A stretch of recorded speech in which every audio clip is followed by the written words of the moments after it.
कहा जाता है कि राजनीति में हर एक्शन के पीछे मैसेज होता है। सवाल यह है कि चंद घंटे के बाद प्रधानमंत्री नरेंद्र मोदी 2024 के लिए बड़ा संदेश देने वाले हैं। प्रधानमंत्री आज 43वीं बार वाराणसी दौरे पर होंगे, लेकिन ये दौरा खास है। करीब 25 घंटे के दौरे के दौरान पीएम मोदी वाराणसी से दिल्ली के लिए नई वंदे भारत को हरी झंडी दिखाएंगे।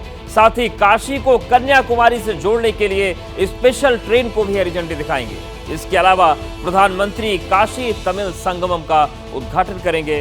राजनीति की जानकारी से 2024 में दक्षिण के सियासी मिशन से जोड़कर देख रहे हैं। वैसे बीजेपी पहले ही 24 की चुनौती से निपटने के लिए मिशन मोड में जुट चुकी है, तो इंडिया गठबंधन भी मोर्चा संभाल चुका है।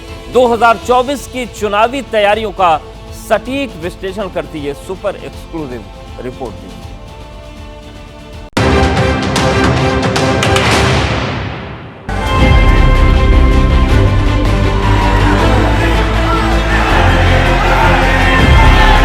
जन जन की यही पुकार,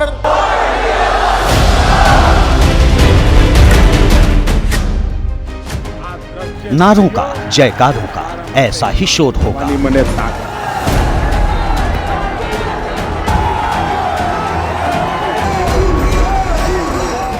हर ओर होगा। चुनावी रैलियों में धूल उड़ाती गाड़ियों का काफिला होगा।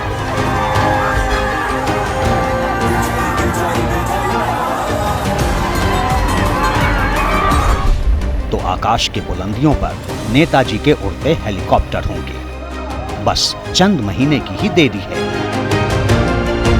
जब दुनिया का सबसे बड़ा लोकतंत्र एक बार फिर इम्तिहान के दौर से गुजरेगा। 5 राज्यों में सत्ता का सेमीफाइनल हो चुका है। जय पराजय का फैसला हो चुका है। अब बारी इंद्रप्रस्थ की गद्दी की है, जिसके लिए जोर आजमाइश का दौर शुरू हो चुका है। देश तैयार है, लेकिन सवाल बरकरार है। क्या बीजेपी ने 2024 में जीत पक्की कर ली है? क्या प्रधानमंत्री नरेंद्र मोदी इतिहास रचने वाले हैं? 2024 के चुनाव के लिए बीजेपी कितनी तैयार है? बीजेपी को रोकने के लिए विपक्ष के पास क्या हथियार हैं? विधानसभा चुनाव के बाद देश इलेक्शन मोड में आ चुका है। उन सवालों का जवाब जानने के लिए हर हिंदुस्तानी बेकरार है जो 2024 से 2029 तक देश की सियासत की धुरी बनेंगे। गारंटी पूरा होने की गारंटी। 3 राज्यों में सत्तासीन होकर बीजेपी का जोश बहुत हाई है। पूरे कार्यकर्ता जोश से लबरेज हैं। तो यहां पर सवाल यह उठता है कि क्या जोश से भरे कार्यकर्ता 2024 में बीजेपी को दिल्ली की सत्ता दिला पाएंगे? विधानसभा चुनाव में भले ही विपक्ष को बड़ी हार का सामना करना पड़ा हो, लेकिन क्या इसी के आधार पर 2024 के चुनाव का आकलन किया जा सकता है? विधानसभा चुनाव के बाद इंडिया गठबंधन लोकसभा के चुनाव में बीजेपी को मात देने के लिए तैयार है। बीजेपी क्यों 2024 में जीत की हैट्रिक लगाने के लिए कॉन्फिडेंट है? विपक्ष के पास बीजेपी के खिलाफ कौन सा सियासी हथियार है? लोकसभा चुनाव में अब करीब 150 दिन ही बचे हैं। उससे पहले विधानसभा चुनाव में हिंदी पट्टी में बीजेपी की जबरदस्त जीत सिर्फ पीएम मोदी की लोकप्रियता पर मुहर ही नहीं है। इस जीत ने 2024 के लोकसभा चुनाव का नैरेटिव भी सेट कर दिया है। ये है मोदी की गारंटी और मोदी का नया जातिवाद।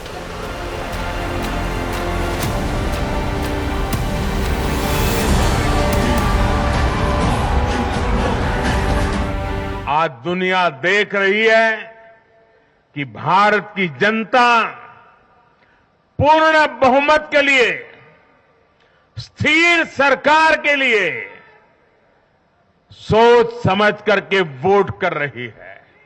और कुछ लोग तो कह रहे हैं कि आज की इस हैट्रिक ने 24 की हैट्रिक की गारंटी दे दी है। 3 दिसंबर को 3 राज्यों में बम्पर विजय के बाद प्रधानमंत्री नरेंद्र मोदी ने बीजेपी कार्यकर्ताओं को संबोधित किया और उसी दिन 2024 में जीत को लेकर भविष्यवाणी कर दी। लेकिन ये पहली बार नहीं था। इससे पहले भी कई बार पीएम मोदी 24 में फिर से सत्ता में वापसी की बात कह चुके हैं। मैं देश को ये भी विश्वास दिलाऊंगा कि तीसरे टर्म में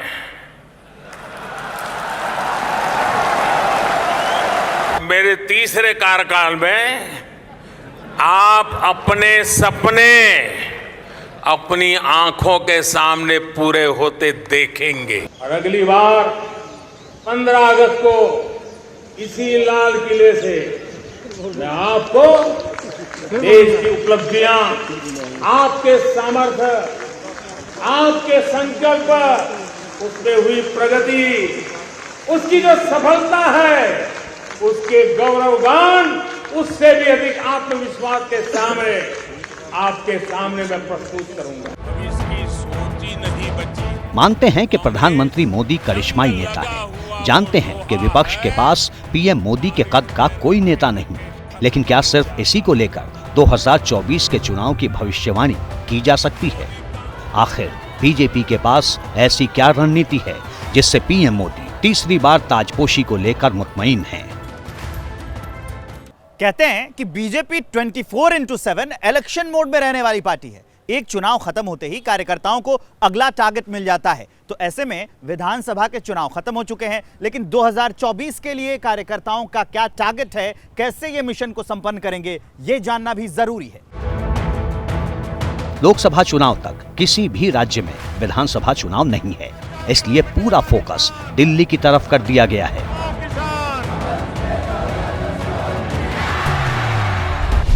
22 और 23 दिसंबर को बीजेपी की बड़ी बैठक बुलाई गई है। ये बैठक दिल्ली में बीजेपी के मुख्यालय पर होगी। बैठक में बड़े नेताओं से लेकर कार्यकर्ता तक शामिल होंगे। सभी राष्ट्रीय पदाधिकारी, प्रदेश प्रभारी और प्रदेश अध्यक्षों को बुलाया गया है। बैठक की अगुवाई बीजेपी अध्यक्ष जेपी नड्डा करेंगे। इस मीटिंग का मुख्य एजेंडा लोकसभा चुनाव को लेकर तैयारी है। इसके साथ ही विकसित भारत संकल्प अभियान के साथ विधानसभा में मिली बम्पर जीत पर भी चर्चा होगी। इसके अलावा 2024 के लिए गांव और किसान पर फोकस करने का टारगेट रखा गया है। खासतौर से सरकारी योजनाओं के लाभार्थियों तक पहुंचने की प्लानिंग है। इसके लिए 300 कॉल सेंटर तैयार किए गए हैं। यूपी के हर जिले में एक कॉल सेंटर बनाया गया है। इन सेंटर्स के जरिए 80 करोड़ लाभार्थियों तक संपर्क साधने की तैयारी है। 2019 के चुनाव में बीजेपी को 22 करोड़ वोट मिले थे। 2023 में 60% ज्यादा यानी 35 करोड़ वोट अपने पाले में करने की तैयारी है। इसीलिए गांव पर फोकस किया जा रहा है। लोकसभा की 543 सीटों में से आधी से ज्यादा सीटें गांव से आती हैं। लोकसभा की करीब 300 सीटें ग्रामीण इलाकों से हैं। छोटे कस्बों को भी मिला लिया जाए तो ये आंकड़ा 350 तक पहुंच जाता है। देश की आधी आबादी गांव में रहती है, जो किसी भी पार्टी को सत्ता में पहुंचाने या सत्ता से बाहर करने की कुव्वत रखती है।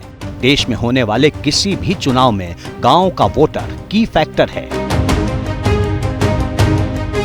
अभी जो चुनाव हुए हैं 5 राज्यों के, उसमें खासतौर से छत्तीसगढ़, मध्य प्रदेश, राजस्थान को, तो नजर आ रहा है कि कांग्रेस ने भी अपनी जो पकड़ है वो ग्रामीण वोट बैंक में बना रखी है। शायद यही भारतीय जनता पार्टी की चिंता भी हो सकती है कि जब तक कांग्रेस के वोट बैंक में से, ग्रामीण वोट बैंक में से वो अपने लिए कुछ हासिल नहीं कर ले, तब तक ये काम नहीं चलेगा। तो शायद इसीलिए उन्होंने हर गांव चलो गांव की ओर अभियान चलाया है। वैसे आपको ध्यान हो कि ओबीसी, दलित वोट बैंक, पिछड़ा वोट बैंक में भारतीय जनता पार्टी ने बड़ा इजाफा किया है और ये ज्यादातर वोट बैंक ग्रामीण इलाकों में है। देश के 80 करोड़ लोगों को फ्री राशन की सुविधा पहले ही 5 साल के लिए बढ़ाई जा चुकी है। इसके अलावा आयुष्मान भारत, उज्ज्वला और मुद्रा योजना जैसी कई स्कीम्स हैं, जिसके जरिए बीजेपी मिशन 2024 का विनिंग रूट फाइनल करने की कोशिश में है। 2024 के लिए बीजेपी 400 प्लस सीट जीतने का दावा कर रही है। बीजेपी कांग्रेस के सबसे ज्यादा सीट के रिकॉर्ड को तोड़ना चाहती है। 1984 में कांग्रेस को देश के इतिहास में सबसे ज्यादा 404 सीटें मिली थीं। दावे अपनी जगह हैं, लेकिन सवाल ये है कि ये कैसे होगा? क्या वाकई बीजेपी लोकसभा की 400 से ज्यादा सीटें जीत सकती है? राजनीति में कुछ भी असंभव नहीं है और ये भी सच है कि पिछले 1 दशक में बीजेपी ने उत्तर भारत के साथ साथ देश के दूसरे हिस्सों में अपना जनाधार बढ़ाया है। लेकिन क्या सिर्फ इसी की बदौलत 400 से ज्यादा सीटें जीती जा सकती हैं? 10 साल से देश की सर्वोच्च सत्ता पर काबिज बीजेपी के तरकश में कई तीर हैं। इन्हीं में एक राम मंदिर के जरिए हिंदुत्व की चुनावी बैतरणी पार करने की कोशिश की जाएगी। 22 जनवरी को राम मंदिर में भगवान राम की प्राण प्रतिष्ठा होनी है, जिसे लेकर बीजेपी और आरएसएस भव्य जश्न की तैयारी कर चुके हैं। लेकिन क्या सिर्फ इसी के दम पर ऐतिहासिक जीत मिल सकती है? ऐसे कौन से समीकरण हैं जिनके सहारे बीजेपी 400 से ज्यादा सीटें जीतने का ख्वाब देख रही है? चुनावी गुणागणित को ऐसे समझना होगा। लोकसभा की करीब 190 सीटों पर बीजेपी का कांग्रेस से सीधा मुकाबला होगा। 2019 की 175 सीटों पर बीजेपी पहले तो कांग्रेस 15 सीटों पर दूसरे स्थान पर थी। वहीं 128 सीटें ऐसी थीं जहां बीजेपी पहले जबकि क्षेत्रीय पार्टियां दूसरे नंबर पर थीं। लोकसभा की 144 सीटें ऐसी हैं जहां बीजेपी 3 बार से चुनाव नहीं जीती है। बीजेपी का फोकस इन्हीं सीटों पर ज्यादा है। ये भी माना जा रहा है कि 2024 में चुनावी जंग का यही पैटर्न रहेगा। इसीलिए बीजेपी आलाकमान ने नेताओं और कार्यकर्ताओं से कह दिया है कि पार्टी को हर बूथ पर कम से कम 51% वोट जरूर मिलना चाहिए। इसकी जिम्मेदारी बूथ लेवल के कार्यकर्ताओं को सौंपी गई है। बूथ लेवल के कार्यकर्ता ही बीजेपी के वोटर्स को पोलिंग बूथ तक लाने में सबसे बड़ी भूमिका निभाएंगे। पार्टी ने बूथ लेवल के कार्यकर्ताओं को एक्टिव रखने की जिम्मेदारी इलाके के बड़े नेताओं को सौंपी है।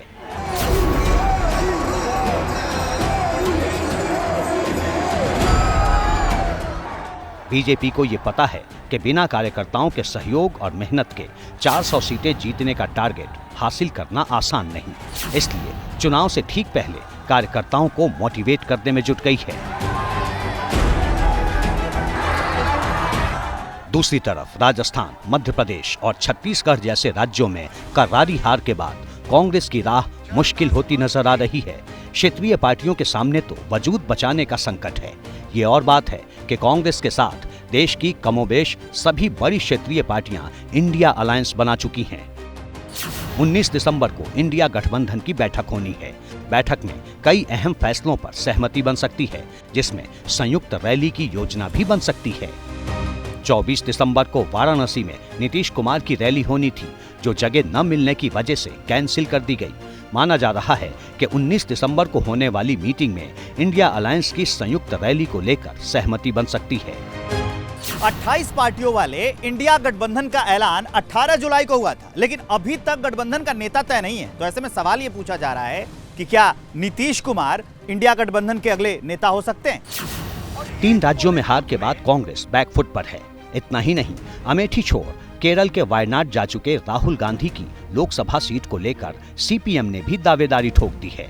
3 दिसंबर को 3 राज्यों के नतीजे आने के बाद केरल के सीएम पी विजयन ने कांग्रेस पर जमकर निशाना साधा, जबकि सीपीएम नेता एमवी गोविंदन ने तो राहुल की वायनाड सीट पर सीपीएम की दावेदारी ठोकते हुए कह दिया, कांग्रेस बीजेपी के खिलाफ वोटों को साथ लाने में नाकाम हो चुकी है। कांग्रेस बीजेपी के साथ सीधी लड़ाई हार चुकी है। कांग्रेस के पास और विकल्प नहीं है। ऐसे में कांग्रेस कैसे बीजेपी को चुनौती दे सकती है? विरोध की उठती आवाजें इशारा कर रही हैं कि कांग्रेस को अब ये तो मानकर चलना ही होगा कि उसके पास ज्यादा विकल्प बचे नहीं हैं।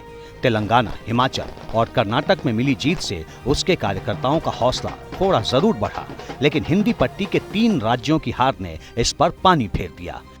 ऐसे में सवाल ये है कि क्या गठबंधन में कांग्रेस बड़े भाई के रोल में रह सकती है? कांग्रेस का वोट बैंक सबसे बड़ा है और वो पैन इंडिया पार्टी है, नेशनल पार्टी है और उसे हर राज्य में कुछ न कुछ बड़ा वोट मिल रहा है। इसके अलावा जो कम से कम सीटें 54 सीटें भी वहां पर आई हैं, 50 से ज्यादा सीटें पिछले चुनावों में भी आई, उसके बाद भी उसका जो नंबर है वो सभी सहयोगी दलों से ज्यादा है। तो इसलिए ये समझना कि कांग्रेस जो है वो छोटी पार्टी के तौर पर रहेगी, ऐसा नहीं है। इंडिया गठबंधन में कांग्रेस ही सबसे बड़ी पार्टी होगी और वो कितना उसको बढ़ा सकती है, उससे उस गठबंधन की ताकत बढ़ेगी। कांग्रेस के लिए मुश्किल यही नहीं है। जैसे जैसे चुनाव करीब आएंगे, सीट शेयरिंग को लेकर इंडिया अलायंस में तकरार बढ़ सकती है। फिलहाल सीट शेयरिंग को लेकर मोटी सहमति के मुताबिक 270 सीटें ऐसी हैं जहां कांग्रेस ड्राइविंग सीट पर होगी, जबकि बाकी 270 सीटें ऐसी हैं जहां गठबंधन के दलों के साथ सीटें साझा करनी होंगी। वैसे इंडिया अलायंस बीजेपी के विजय रथ को रोकने के लिए तैयारी में जुट चुका है। संयुक्त रैलियों के लिए पटना, नागपुर, कोलकाता और चेन्नई जैसे शहरों को चुना जा सकता है। इसके अलावा 3 वर्किंग गुटों की बैठकें भी चल रही हैं, लेकिन मोदी विरोधी अलायंस की असली तस्वीर 3 दिन बाद सामने आएगी। फिलहाल जो सियासी समीकरण है उसमें बीजेपी बढ़त में नजर आ रही है। वैसे राजनीति में कुछ भी असंभव नहीं है।